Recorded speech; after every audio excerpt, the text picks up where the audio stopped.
Okay, today we are working on a 2015 Colorado, and we are putting an Alpha pack bar on it, which is the hooped bar.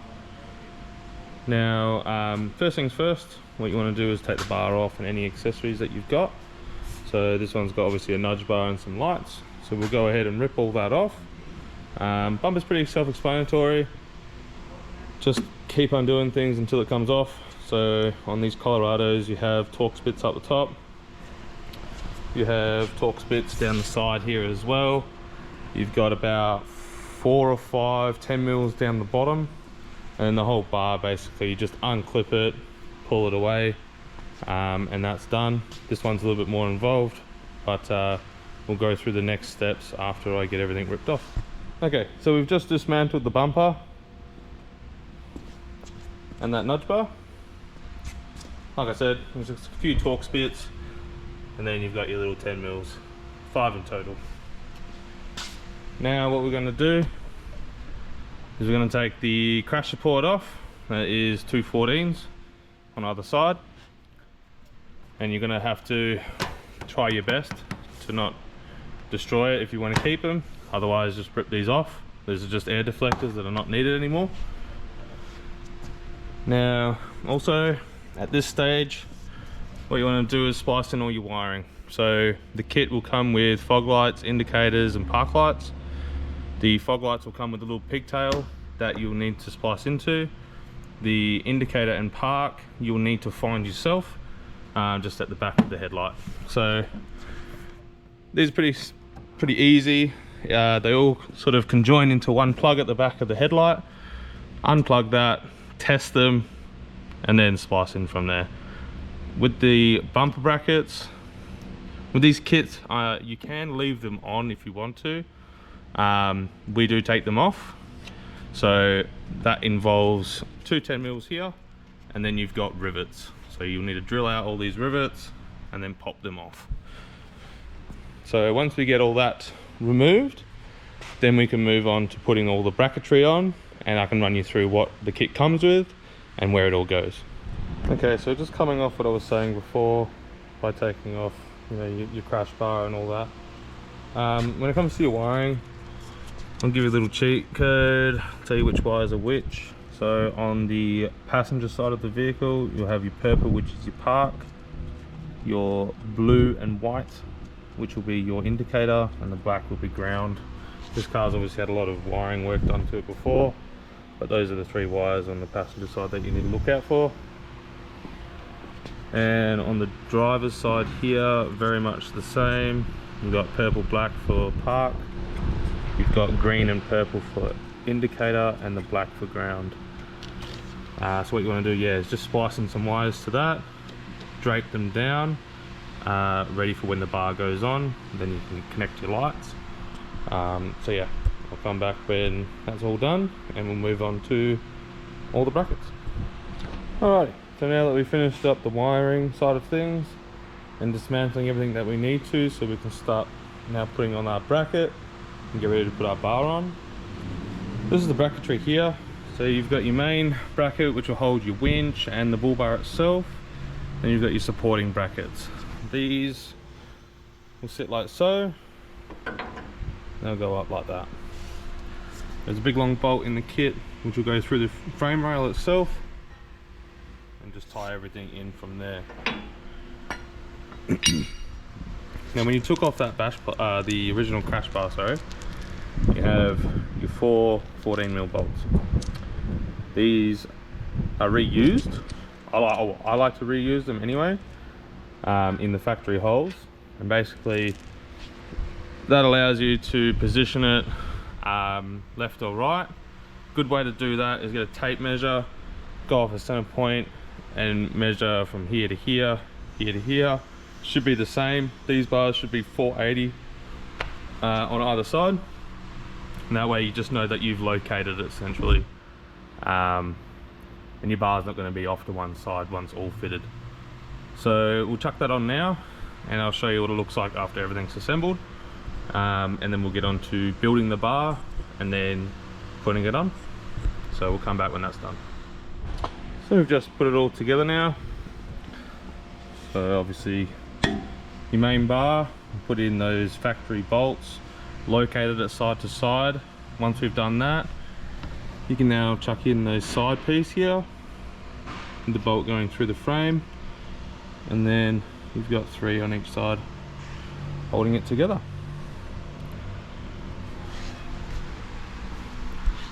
So now what we're going to do is I have to dress the bar, which is basically put all the lights in and everything like that. Let's come over here. This is all pretty self-explanatory. Grills go where they're meant to be, center grill goes where it needs to be, so on and so forth. I'm not going to show you that in this video, but once we're done, we'll come back over here and fit it up. Alright, so we've built the bar, so we've put in all of our lights and everything like that. Now we've dry fitted the bull bar itself, just to give us an indication of where we need to cut. So that'll give you a good idea of where things need to be cut. So what we're going to do is we're going to come in from just about 100 mil from the edge, and then we're going to come straight down to this body line right on the corner here, and then follow this body line across, and then do the same on that side. That way it will give it somewhat of a flared cut, which will just cover in this gap here. So yeah, because these bars are meant for the facelift version, so 2016 onwards, I guess, these panels don't obviously cover the whole light, like this whole piece. So we have to cut the bumper to suit. So what I'll do is I'll tape it all up and show you exactly where I'm cutting. Then I'll cut it and show you it all installed on the vehicle. Okay, so this is our rough cut outline. As you can see, we're going to be cutting on this side of the line, and then trim up from there if need be. Alright, so now that we've done that first cut, we're going to come back in and trim it up more. So down here, it's hitting the bracketry, and obviously you won't be able to fit a winch in with how low this bumper is. So what I've done here is I've gone just underneath the grille itself, probably about 3 mil underneath the grille, and I've made a tape line from here all the way to this body line here. So we're going to trim off this whole bottom section here. Now you'll know what body line I'm talking about. It's just one that sort of flips in. So we're going to be cutting underneath here and coming around. So we'll come back after that's all trimmed up, see how it fits. Because it's not true exact science on, you know, measurements on where to cut, I guess. It's kind of use your artistic flow and just sort of keep trimming until you're happy with the results. Don't over trim, because you can't add material, you can always take material off. So yeah, just take little by little until it gets to the look that you would like. Alright, so I just trimmed it up. Now as you can see, I still went a little bit lower than my tape line because, like I said, you can always take more material off, you can't add any. So now that is completely clearing those brackets, plus once the winch is in there, and that is pulled out a little bit with the bar because there are mounting points for some zip ties that you can pull this bar out. The winch will obviously fit, and there's more than enough room for that fair lead to come through. So now that that's all cut, as you can see here that these pieces don't particularly want to sit in there. That is remedied with some double-sided tape on the back side of the bumper and going on to this like bumper stay support bracket underneath the headlight. That'll basically just go in there and yeah, stitch up. So I'll come back once I've cleaned it all up. Now, best way to clean up the plastic is with a deburring tool. Just cuts away all of that that excess sort of molten plastic and leaves you with a nice clean cut. So yeah, I'll show you after that's all done, all sort of glued in, and then we'll pop that bar back on and show you the end result.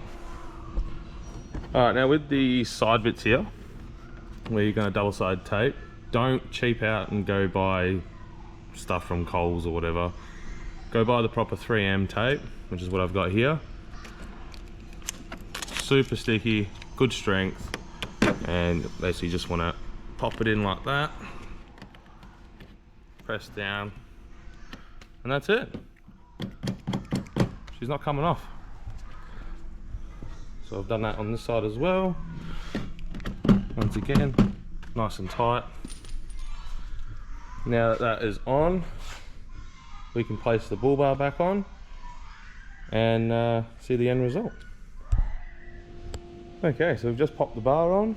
It's all bolted in, tight, ready to go. Now all we need to do is just work on the bash plates and cutting the splash guards. So these are just going to be cut on the diagonal from body mount to tip of the bull bar. This is how it all fits, and as you can see with that cut that we did, nothing can be seen.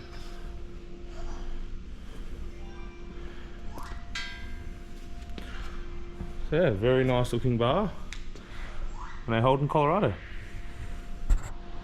Okay, this is the completed bar with bash plates. So once again, when you're fitting these bash plates, you want to fit these up first before cutting your fender liner, just to get it in the right angle. And these bash plates are held in by this bolt here, so you will need to take this back out after you put all the cans and bracketry on, and that just makes it all rigid. Same with the bash plate, just uses your standard hardware under there, coming from the vehicle, and then mounted at the front here. But yeah, it's all done. Looks really nice. And like I said, this fits 2015, 2016, non-facelift and facelift versions. So this is an awesome bar that you get from Alpha 4x4. Yeah, hope you enjoy. Thank you.